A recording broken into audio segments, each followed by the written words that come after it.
A Southern California family has endured two painful losses, and a California law may have made it possible. This started with the beating and robbery of an immigrant couple and the loss of a prized watch. That watch ended up at a pawn shop in Los Angeles, and at first, the pawn shop demanded cash before they would return the stolen watch. Investigative reporter Eric Leonard now picks up the story and what happened next. You're about to watch a crime in progress. This is Robert Pierce, who police say robbed the victims, inside Mr. Steve's pawn shop at 38th and Western in L.A. in the fall of 2019. In just a second, you'll see him hand over a gold Rolex watch and less than 10 minutes later walk out of the store with more than $16,000 in a white envelope.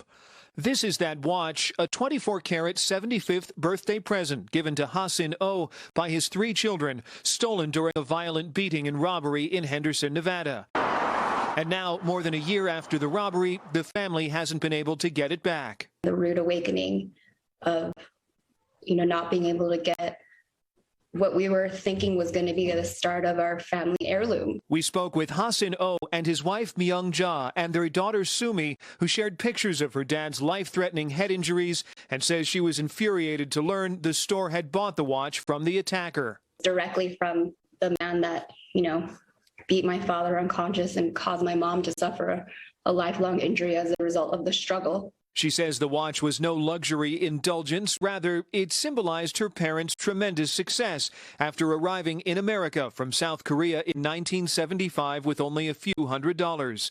They worked delivery and service jobs, opened a discount store, and retired to the Las Vegas area a few years ago after buying, running, and building hotels. Almost my life going away.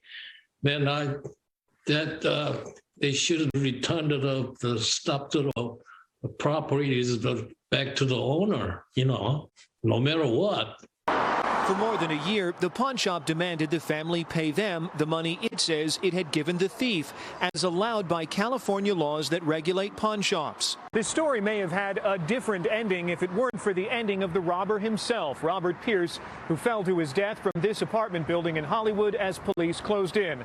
Detectives tell us he tried something of a Jason Bourne move, jumping from balcony to balcony, but missed. There's no question Pierce was both the thief and the man inside Mr. Steve's.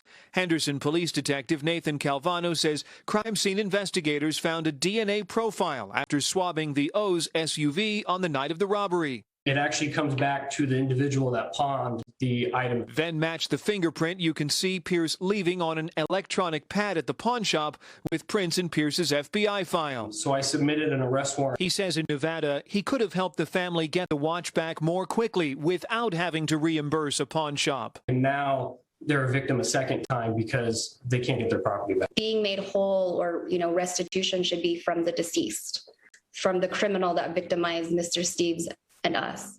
After we began investigating the case, a lawyer for the pawn shop sent us a letter saying it would return the watch at no cost to the family so long as the store could make an insurance claim for its loss on the transaction. Then late today, the store's attorney said the owner had decided to return the watch to the O family, no strings attached. I'm investigative reporter Eric Leonard, NBC4 News.